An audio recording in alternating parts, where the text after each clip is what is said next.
Please welcome sir, आए और अपनी बातें रखें। Ritesh Munshi sir, please welcome sir. Patel sir, network issue अगर ज्यादा आ रहा है आपको तो श्रद्धा मैम संभाल लेंगे आगे का। नहीं, अभी तो जुड़ गया हूँ। मेरी आवाज आ रहा है ना? जी हेलो। सर। हेलो। श्रद्धा मैम, आप कंफर्ट जोन में हैं?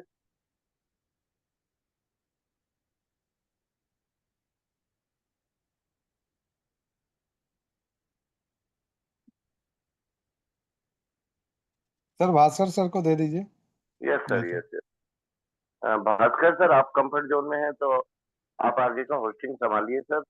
मुंशी सर को बुला लीजिए और उसके बाद अगर मुनव्वर सर आ गए होंगे तो मैं आपको इन्फॉर्म कर दूंगा, नहीं तो 5 मिनट के लिए हसन सर को बुलाइए और लास्ट में मुझको सर।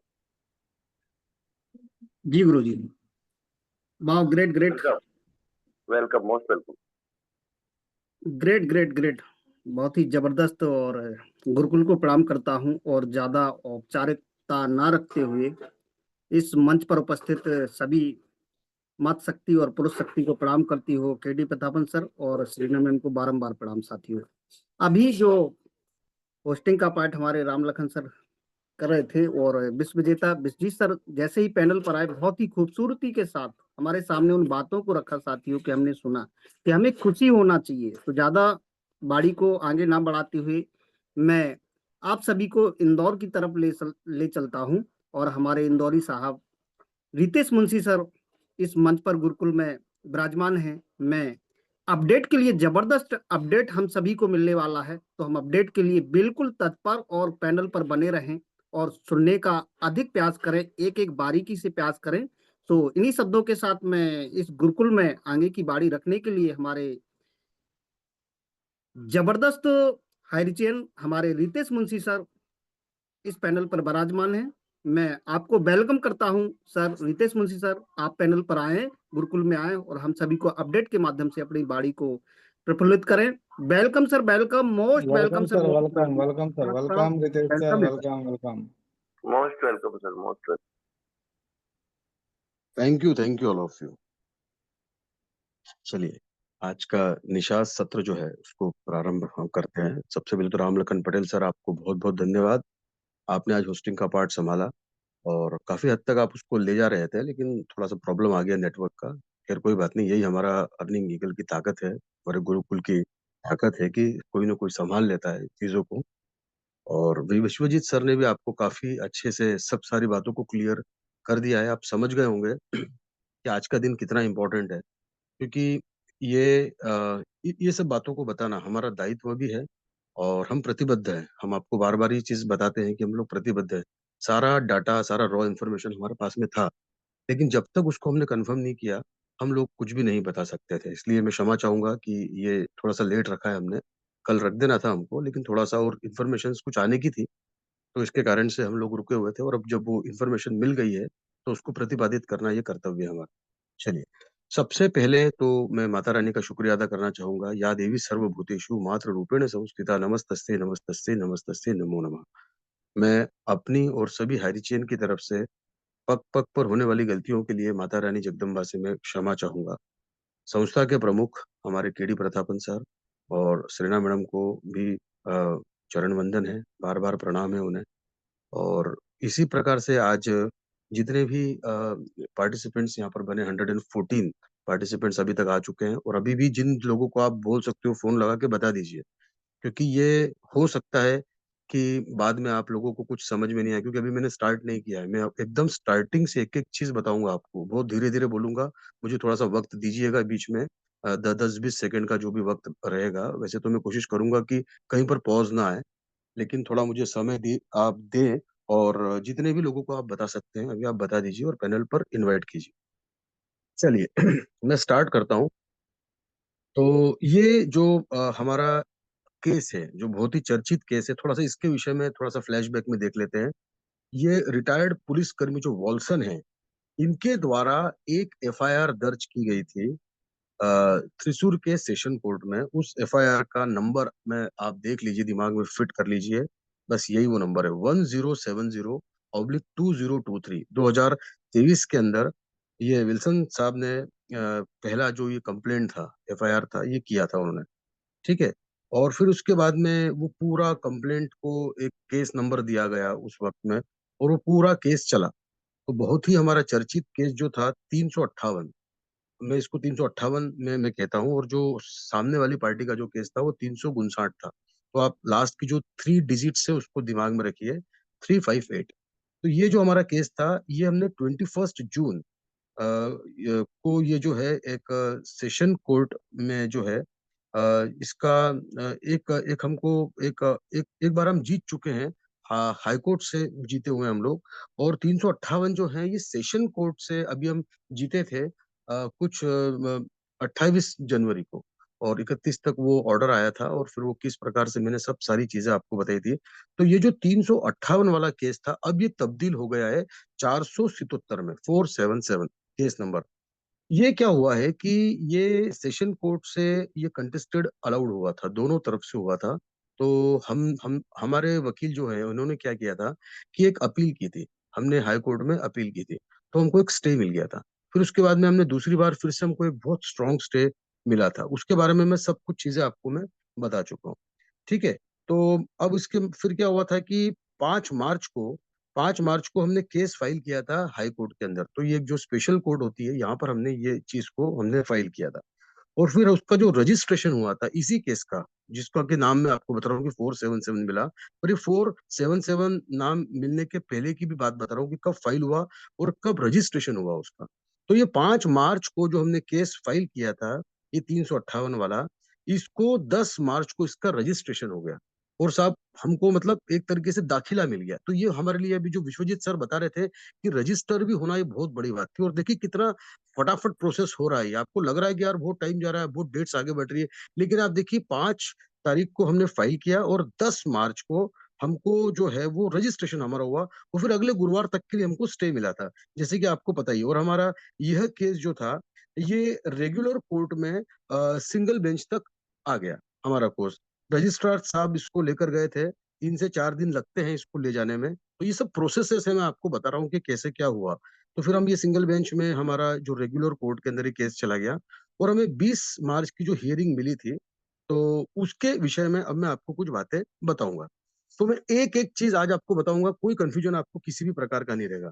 देखिए, in the high court of Kerala at Ernakulam, the honourable जज मिसेस C.S. सुधा, हमारे जो जस्टिस हैं उनका नाम C.S. सुधा है, जो हमारे इस केस को देख रहे हैं। एक एक चीज बताऊंगा आपको, एक एक चीज।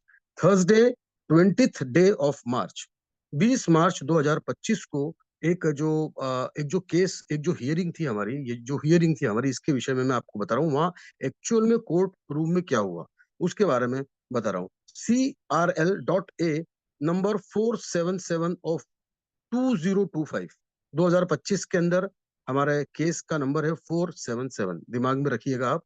और CRMP 4358, ये जो 358 वाला जो है ये एडिशनल सेशन कोर्ट जो थ्रिसूर का है, इसको आधार बनाया गया था। अब जो अपीलेंट है, हम लोगों ने चूंकि अपील की है, इसलिए हम लोगों को कहलाया जाएगा अपीलेंट, याचिकाकर्ता जो हमें। तो एक पिटिशनर नाम भी होता है, दोनों अगर नाम आते हैं, अपीलेंट भी आता है या पिटिशनर भी आता है, तो याचिकाकर्ता के बारे में बात हो रही है। अब इसमें याचिकाकर्ता कौन कौन है एक बार आप देख लीजिए। तो Highrich online shoppe private limited, जो इन्होंने बाद में दखल दिया था कि हाईरिच को भी एक पक्ष बनाया जाए, याद होगा आपको। तो एक पहला जो पिटिशनर के रूप में जो है वो Highrich online shoppe private limited है। सेकंड में कोलाट दासन प्रथापन, हमारे केडी प्रथापन सर का पूरा नाम है दासन प्रथापन। फिर कट्टुकरण श्रीधरन श्रेना, ये हमारी श्रेना मैडम का पूरा नाम है। ठीक है। तो ये हम पिटिशनर हो गए 3 जो मैंने आपको बताया। अब जो रेस्पोंडेंट्स हैं, जो सामने वाली जो पार्टी, अपोजिट पार्टी जो है, उनको रेस्पोंडेंट्स बोलते हैं। तो वो द कॉम्पिटेंट अथॉरिटी, हमको पता ही है कि हम सरकार के अगेंस्ट में लड़ रहे हैं, तो सरकार को यहाँ पर कॉम्पिटेंट अथॉरिटी के रूप में जाना जाता है। एक और जिन्होंने हमारे खिलाफ केस किए 2 लोग, उनके नाम आज बताऊंगा मैं आपको, दिमाग में रखना। इनका नाम है रजना रजिया रजिया बेगम होगा, ये शायद इसमें रजना लिखा हुआ है पर ये रजिया बेगम होगा, और आयशा बीवी एम। तो इन दोनों ने भी हमारे खिलाफ में केस किया है। तो कौन हमारे खिलाफ में गया है, कौन रिस्पोंडेंट बना है, अब इन्होंने रजिया जी और आयशा जी ने क्यों केस किया पता नहीं मुझे, पर इन्होंने किया है। चलिए, तो ये रिस्पोंडेंट्स हो गए और कंपिटेंट अथॉरिटी तो है, तो ये 3 पिटिशनर हुए और 3 रिस्पोंडेंट्स हुए। दिस क्रिमिनल अपील, अब मैं वो वो जजमेंट आपको बता रहा हूँ, जो ऑर्डर बता रहा हूँ, जो वहां पर एक्चुअल में कोर्ट में हुआ है, ये जानना बहुत जरूरी है, किसी ने भी यूट्यूबर ने बताया नहीं है, इसलिए मैं आपको बता रहा हूँ। This criminal appeal coming on for orders upon pursuing the appeal and this court order dated 14/3/2025 therein, and upon hearing the arguments of Messrs. T.K. Rajesh Kumar, Manoj V. George, T.N. Bindu, Jijo Rose, Ritvik Krishna, advocates for the petitioners and of the public prosecutors for the first respondent, Shri Rashid Ahmed, BA advocate for the second and third respondents, the court passed the following. इसका थोड़ा सा Hindi translation कर देता हूं आप लोगों के लिए। देखिए, यह एक आपराधिक अपील है, उसको आगे बढ़ाने और इस न्यायालय के दिनांक 14/3/2025 के आदेश और Messrs T K Rajesh Kumar, Manoj V George, T.N. Bindu, जीजो रोस, ऋतिक कृष्णा की दलीलें सुनने के बाद आदेश के लिए आ रहा है। इन सब ने वहां पर दलीलें रखी। ये सारे जो मैंने नाम लिए आपसे, राजेश जी, मनोज जी, बिंदु जी, रोज जी और ऋतिक कृष्णा जी, ये हमारे वकील है, ये हमारे लिए लड़ रहे हैं। तो इनके विषय में जानना हमारा नैतिक कर्तव्य है, दायित्व है हमारा, कि हमें पता होना चाहिए कि हमारे तरफ से लड़ कौन रहा है। देखिए, और याचिकाकर्ता के ये सारे अधिवक्ता हुए, हम याचिकाकर्ता हुए इसके अंदर, ठीक है, तथा प्रथम प्रतिवादी के सरकारी अभियोजक। तो प्रथम जो प्रतिवादी है वो कौन है, वो कॉम्पिटेंट अथॉरिटी है। तो उनके उनके जो वकील है, जो हम जिनको पीपी बोलते हैं, वो कौन हो गए हैं, वो है प्रथम प्रतिवादी के सरकारी अभियोजक श्री रशीद अहमद, और द्वितीय मतलब ये जो रजिया बेगम जो हैं, और तृतीय प्रतिवादी जो है आयशा बीवी, इन सबके तरफ से जो प्रतिनिधित्व कर रहे हैं, जो पीपी है, जो पब्लिक प्रोसिक्यूटर है, वो रशीद अहमद है। ये सामने वाले पार्टी के वकील है। तो आप इसको बिल्कुल दिमाग में बिठाएं, मैंने हमारे सारे वकीलों के नाम बता दिए और इनके वकीलों के नाम। अब क्या हुआ कि इनकी भी मतलब इनके वकील मतलब रशीद अहमद साहब की भी दलील को सुनने के बाद आदेश आता है। इसका मतलब क्या हुआ, कोर्ट में, उस हाउस में, उस रूम में जहां पर कि ये केस चल रहा है, दोनों की बहस हुई है और काफी दलीलें रखी गई हैं, इधर से भी और उधर से भी। तो ये सबसे पहले आप बिल्कुल दिमाग में रखें कि दोनों तरफ से बात हुई, एक तरफा कोई चीज नहीं हो रही है। तो उन्होंने भी बातें रखी है और हमने भी बातें रखी है। तो इतना सब आपको जानकारी देने का तात्पर्य ही मेरा ये था कि आपको समझ में आए कि ये जो रशीद अहमद है ये कौन है, और बाकी ये मनोज वी जॉर्ज और इनकी जो पूरी टीम है, जैसे मैंने आपको बताया राजेश कुमार और मनोज जी और ये बिंदु, जीजो रोज, ऋतिक कृष्णा, ये एक्चुअली हम सत्य के लिए लड़ रहे हैं, हम लोगों के लिए ये लोग, ठीक है। तो इन दोनों दोनों साइड्स की तरफ से दलीलें सुनने के बाद एक आदेश आता है। सुनिए आदेश, सुनिए। इंटरिम ऑर्डर जो हुआ है वो मैं बता रहा हूँ आपको, है ना, ये 20 मार्च को ही हुआ है। Advocate Manoj V George appears for the appellants, appellants हम लोग हैं। Interim order granted as per order dated 14/3/25 shall continue till the next hearing date. It is made clear that no sale of any of the property of appellant attached shall be conducted before this court disposes of this appeal on merits. Hearing on CRL.MA number 2/2025 shall be considered along with the appeal. देखिए, मैं कुछ आपको dates बताइए, मैंने अब इसको थोड़ा सा आपका हिंदी में अनुवाद कर देता हूँ। इसके अंदर दोनों पक्षों ने अपनी अपनी दलीलें रखी। उनके जो वकील थे, अधिवक्ता कहते हैं, वकील को अधिवक्ता कहते हैं, तो उन अधिवक्ताओं ने, उन एडवोकेट्स ने अपनी अपनी बातें रखी। एडवोकेट मनोज वी जॉर्ज ये अपीलकर्ताओं की ओर से उपस्थित हुए, मतलब हमारी तरफ से उपस्थित हुए, हमारे मतलब हाईरिच की तरफ से, दिनांक 14/3/2025 के आदेश के अनुसार। अब 14/3/25 को जो आदेश आया था उसके अनुसार दिया गया अंतरिम आदेश अगली सुनवाई की तिथि तक जारी रहेगा। अंतरिम आदेश, अगली सुनवाई जो भी तिथि उन्होंने दी वहां तक ये कंटिन्यू रहेगा। यह स्पष्ट है कि अपीलकर्ता की कुर्क की गई किसी भी संपत्ति की बिक्री इस न्यायालय द्वारा गुण दोष के आधार पर इस अपील का निपटारा करने से पहले नहीं की जाएगी। बहुत स्पष्ट रूप से मैं आपको बता रहा हूं, जो भी मैंने बातें आपको रखी है कि अपील करता मतलब हम लोग हैं, ठीक है। तो कुर्क की गई किसी भी संपत्ति की बिक्री नहीं हो पाएगी, हमारा कोई भी असेट्स को ये लोग हाथ नहीं लगा पाएंगे, ऑक्शन नहीं कर पाएंगे। और इस न्यायालय द्वारा गुण दोष के आधार पर इस अपील का निपटारा करने से पहले नहीं की जाएगी। मतलब निपटारा तो होगा, केस तो डिस्पोज होगा, और केस डिस्पोज होने के बाद ही कुछ कार्रवाई हो सकती है। मतलब इनके तो जो मंसूबों पे पानी फेर दिया गया साहब, जो भी इनके मंसूबे थे कि हम ये कर देंगे वो कर देंगे, क्योंकि एक तो जैसे मैंने 358 हमारा हमको कंटेस्टेड अलाउड किया था, तो इनको भी किया था 359, पर ये चाह कर भी 359 जीतने के बाद भी ये लोग कुछ नहीं कर पा रहे। क्यों? क्योंकि हमको स्टे मिला हुआ, और ये स्टे फिर से हमारा एक्सटेंड हो गया। हमारा स्टे तो एक्सटेंड होता जा रहा है, तो नहीं हमारी किसी भी संपत्ति को कुर्क किया गया है, और न्यायालय द्वारा गुण दोष के आधार पर इस अपील का निपटारा करने की बात करी। अब देखिए गुण दोष जो है, इसके लिए भी जो है कोर्ट ने कहा गया था, जो ये पीपी को कहा था कि आप जो भी है इसकी रिपोर्ट आप हमको दो, और अच्छा खासा इनको जो है इसके ऊपर इनको अड़काया गया, इनको बहुत ही बताया गया है कि आप क्या कर रहे हो, डांटा गया है इनको अच्छा खासा कि आप बिल्कुल एन टाइम पर 11th आवर में और कुछ मिनट्स पहले आप पेपर्स लेकर आते हैं। तो बिल्कुल इनको अड़का दिया गया, और जितना भी जो भी करना है ये सारा का सारा पक्ष जो था ये हाईरिच के फेवर में गया है। तो आप देखिए हमने जो इतना 14 महीने का जो इंतजार किया, मैं एक एक चीज बता रहा हूँ आपको, एक एक चीज कि उसके अंदर क्या हुआ कि इन लोगों को बोल दिया गया है कि आप जो भी आपको करना है ये फटाफट फटाफट आप करो, और इसका जो भी कुछ है 21 जून 2024 को क्या हुआ था कि हमको एक ना फेवरेबल जजमेंट मिल गया था। फेवरेबल जजमेंट बोलो तो हम सीधा सीधा कोर्ट ने हमको जिता ही दिया था पूर्ण पूर्ण तरीके से। बस उसमें जो एक जो पॉइंट्स थे, जो रीइश्यू और फ्रेश प्रोसीडिंग्स की बात थी, तो इसमें क्या हुआ था कि उसकी चर्चा भी बहुत हुई थी, जिससे कोर्ट ने कहा था कि सेशन कोर्ट से आप डिसीजन लीजिए, और आप नीचे जाकर सेशन कोर्ट से आप डिसीजन लीजिए, और 2 हफ्तों में सेशन कोर्ट को इंस्ट्रक्ट किया गया। मैं याद दिलवा रहा हूँ कि क्या हुआ था। तो सेशन कोर्ट को ये इंस्ट्रक्शंस दी गई थी कि वो इसका निपटारा 2 हफ्तों में करे, लेकिन वहीं पर ये जो तारीख है आगे बढ़ी, और जो एडजर्न्ड हुआ और पोस्टपोन्ड हुआ, जो मैंने अपना पूरा जो हाईरिच का इतिहास रखा था उसमें मैंने सारी ये बातें आपको बताई थी कि जीत की दस्तक वाला जो मेरा एक जो सेशन हुआ था उसमें मैंने बताया था कैसे इन्होंने टाइम निकाला था, और वो 2 हफ्तों को भी उन्होंने बढ़ाकर कितना कर दिया था। ठीक है, तो यहाँ पर फिर एक जो ऐतिहासिक फैसला आता है 28 तारीख को, 28 जनवरी को जो एक फैसला आता है कि दोनों को कंटेस्टेड अलाउड कर दिया था। तो इसलिए फिर क्या हुआ था कि 2 अप्रैल, अभी अभी ये जो अभी जो मैंने आपको जो बात बताया है कि ये पूरा सब कुछ हुआ, और हमारी तरफ से कॉन्क्रीट रूप से एक एक बात रखी गई, और पूरा का पूरा हमारे हक में ये फैसला आया है। ये इंटरिम ऑर्डर जो है, अंतरिम आदेश में जिसकी बात कर रहा हूँ, तो इसके लिए आया, और इन लोगों को बिल्कुल फाइनल बता दिया गया है कि अब आपकी कोई भी इफ्स और बट्स नहीं होंगे। तो आपको जो भी कुछ है वहां पर अपनी बातें जो है वो रखना है।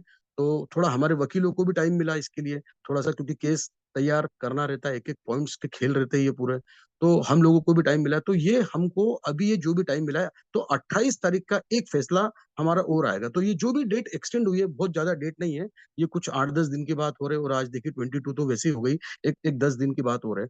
तो ये गुण दोष के आधार पर जो भी रिमेनिंग डॉक्यूमेंट्स हैं वो सारे सबमिट किए जाएंगे, और पीपी को ऑलरेडी फटकार लग चुकी है जैसा मैंने आपको बताया, और टाइमली डॉक्यूमेंट्स ये लोग जमा नहीं कर रहे हैं, तो अभी जमा करेंगे क्योंकि उनके ऊपर भी डंडा है ऊपर से। तो अब मैं आपको बता देता हूँ कि एक जो केस था हमारा, अब जो 28 तारीख वाला जो हमारा केस है, तो देखिए इसमें 42 केसेस की जानकारी लेने के लिए हाई कोर्ट में एक याचिका दायर करी थी। ये केस था केस नंबर 276।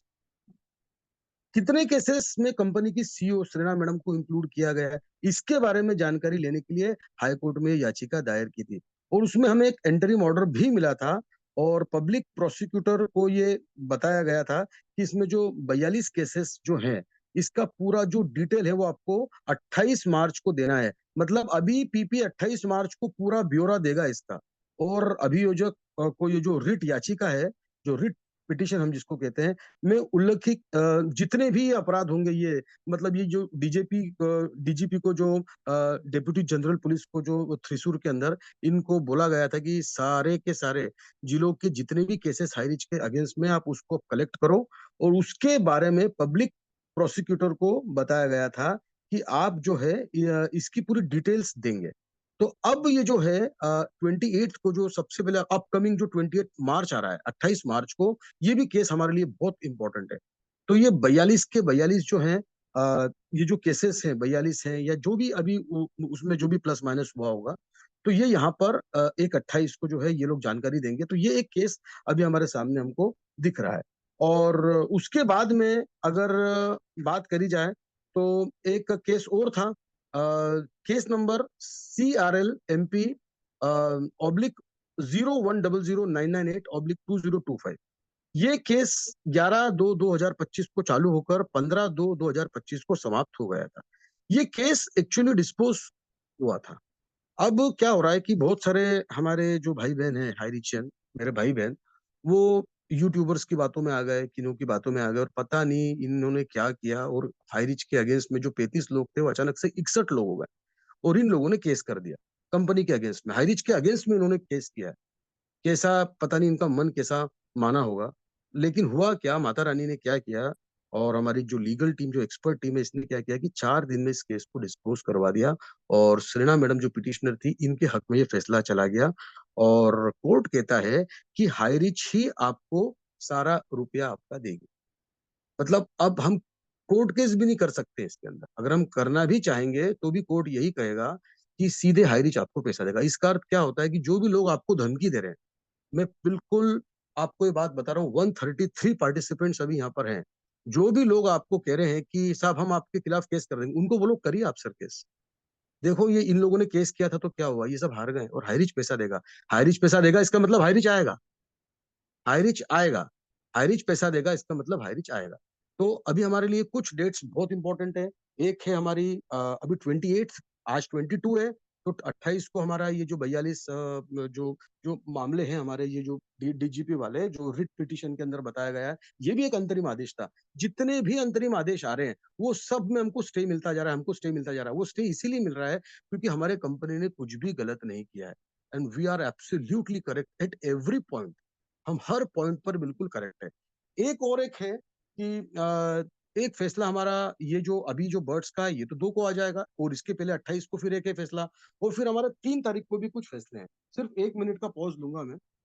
देखिए अभी इसी के अंदर एक चीज और है, मैं आपको बता देता हूँ। ये चलिए, एक और मामला आया था कि जिसमें कि हाईरिच की सीईओ जो हमारी सेना मैडम थी, उनके अग्रिम जमानत के संबंध में ये मामला था, और उनका प्रतिनिधित्व जो था वो न्यूटन लॉ के प्रमुख हमारे जो अधिवक्ता थे उन्होंने किया था। हमें पता ही, मैंने सारे अधिवक्ताओं के नाम आपको लिए, चलिए एक नाम ले लेता हूँ, मनोज वी जॉर्ज साहब। ठीक है, माननीय न्यायालय को सूचित किया गया था कि पीए वॉल्सन द्वारा दायर एफआईआर को रद्द करने के लिए लंबित मामला माननीय केरल उच्च न्यायालय के समक्ष प्रगति पर है, और माननीय न्यायमूर्ति वीजी अरुण की पीठ में 3 अप्रैल को आगे की सुनवाई और कार्रवाई के लिए लंबित है। ठीक है, अब देखिए इसके अंदर क्या था कि हमने तो ये बात कही है कि साहब ये जो 1070 जो ये एफआईआर है, ये जो केस चल रहे हैं हमारे सारे के सारे, बहुत सारे केसेस हमारे चल रहे हैं इसी एफआईआर के बेस पर। लेकिन हमारे मनोज भी जॉर्ज साहब बोलते हैं कि हमको ये केस ही रद्द करना है। ये सारे जो है ना, ये एफआईआर से जो केस बने हुए हैं, ये हमको केस ही रद्द करना है। तो उस, अब ये हम चूंकि बर्ड्स में नहीं आ रहे हैं, तो अगर ये केस ही रद्द हो जाएगा तो सारा खेल खत्म हो जाएगा। तो 28 तारीख हमारे लिए बहुत इंपॉर्टेंट है, 2 तारीख हमारे लिए बहुत इंपॉर्टेंट है, और 3 तारीख हमारे लिए बहुत इंपॉर्टेंट है। इसमें से किसी में भी अगर कुछ भी फैसला आता है तो वो हमारे हक में जाएगा। तो बस यही मुझे आपको बताना था। एक तो 28 तारीख है जिसमें कि वो डीजीपी वाले जो सारे केसेस को कंपाइल किया गया है, वो बिल्कुल 28 था, बिल्कुल आने वाला है मार्च। एक 6 दिन का इंतजार हमको और करना है। एक खुश खबरी हमको यहाँ से मिल जाएगी, फिर हमारा 2 तारीख का बर्ड्स का है, और 3 तारीख का मैंने आपको ये श्रेया मैडम का बताया। तो ऐसे जो भी केसेस होते जाएंगे, हम अपकमिंग जो भी हमारा टाइम आएगा उसमें हम लोग आपको अपडेट करते रहेंगे। तो आज मैंने सारा आपको बताया कि हमारे केस में किसने हमारे खिलाफ में कौन रिस्पोंडेंट्स हैं, है ना। तो मैंने ये 2 नाम आपको बताए हैं। तो ये जो मैडम से दोनों, रजिया मैडम और ये आयशा मैडम, ये बिल्कुल हमारे अगेंस्ट में लड़ रही है। तो इनके बारे में भी जानना, और रशीद सर जो हैं ये इनके एडवोकेट हैं। हमारे एडवोकेट्स के बारे में मैंने आपको बताया, दोनों ने दलीलें दी थी, कितने स्ट्रांगली इन्होंने अपनी बातें रखी होंगी, और इतनी अच्छी बातें इन्होंने रखी कि इनकी तो कुछ सुनवाई नहीं हुई और सारे फैसले हमारे हक में हो रहे हैं। तो ये सोचने वाली बातें बहुत ही गंभीरता से कि न्यूटन लॉ ऐसा क्या कर रहा है कि ये सारे के सारे न्यूटन लॉ की बातों को मान रहे हैं और हम हाई कोर्ट में ऑलरेडी जीत चुके हैं, ये हमारे प्लस में है, सारा का सारा स्टे हमको मिल रहा है, ये हमारे प्लस में है। बातें तो ये भी कर रहे हैं, लेकिन हमारे हक में फैसले क्यों आ रहे हैं? तो यहाँ पर आप विचार कीजिए और कोर्ट की जो भी प्रोसीडिंग्स है, जो टाइम लग रहा है वो लेने दीजिए इनको, क्योंकि हमारे मनोज सर को भी पढ़ना होता है। अगर सामने वाले ने कुछ डॉक्यूमेंट्स अगर वहां पर रखे हैं तो मनोज सर भी पढ़ने के लिए टाइम लेते हैं। तो कोई बात नहीं, देखिए समय लग रहा है, लेकिन हमारा जो लीगल टीम है, हमारा जो न्यूटन लॉ है, हमारे जो मनोज सर और उनका जितने भी ये लोग हैं, ये लोग बहुत मेहनत कर रहे हैं, बहुत ईमानदार हैं, सेवा भाव इनके अंदर है और जितने दबे कुचले जो लोग हैं इनके लिए ये लोग काम करते हैं। कोई कोई भी एडवोकेट जो है, कभी भी आपको इतना इतना ज्यादा कमिटमेंट आपने देखा नहीं होगा उनके अंदर। अपने खर्चे से ये दिल्ली में आते हैं और वहां पर हाई कोर्ट में जो भी इनका फ्लाइट वाइट का जो भी खर्चा है वो सब अभी कर रहे हैं और उन्होंने बोला मैं आपको हाई रिच वापस ला कर दूंगा और उसके बाद में आप मेरी फीस दीजिएगा, आपका बिजनेस चलाइए आप पहले और उसके बाद मुझे अपनी फीस दीजिए। आप देखिए आप कितनी बड़ी टीम है इनकी 75 लोगों की और वो लोग मेहनत कर रहे हैं निस्वार्थ भाव से। एक तरह से मैं इसको निस्वार्थी कहूंगा ना, लेकिन उनको पूरी तरीके से पता है कि हाई रिच ने कुछ गलत नहीं किया है और हम लोग बर्ड्स में नहीं आते, क्योंकि जो जिसने बर्ड्स के नियम बनाए, बर्ड्स 2019 के नियम, हमारे मनोज भी जौहर साहब वो खुद ही कह रहे हैं कि आप साहब इसके अंदर आते ही नहीं है, तो वो इतने श्योर है। जब हमारा लीगल टीम का जो हमारा कमांडर इन चीफ इतना इतना श्योर है, इतने ऑप्टिमिस्टिक है, वो इतने आशावादी है, तो आप और मैं हम क्यों हिल रहे हैं साहब? और मैंने आपको सारा तथ्य आपके सामने पटक दिया है मैंने कि कोर्ट रूम में क्या हुआ है। सारी दलीलें दोनों पार्टीज ने रखी लेकिन मानी सिर्फ हमारी। ऐसा क्यों हो रहा है? बिकॉज वी आर राइट, हम यहाँ पर बिल्कुल सही है। तो मैं आशा करता हूँ आपने मेरी बातों को समझा होगा, क्योंकि 9:54 हुए, क्लोजिंग और आशीर्वचन का भी पार्ट्स बचे हुए हैं। तो आप लोगों ने धैर्यता पूर्वक मुझे सुना, समझा और कोशिश करी, आप बने रहे। तो मैं आप सब लोगों को बहुत बहुत धन्यवाद दूंगा और बहुत जल्दी हमारे बीच में एक बहुत बड़ी खुशखबरी आने वाली है। तो बस हम थोड़ा इंतजार करें, थोड़ा इंतजार हमको करना पड़ेगा। आपने इतना इंतजार किया, 14 महीना थोड़े कुछ दिनों की बात है, आप इंतजार कीजिए। Thank you very much. जय हाई रिच, जय Highrich. Back to host. Thank you very much. Thank you so much sir. वाह, ग्रेट।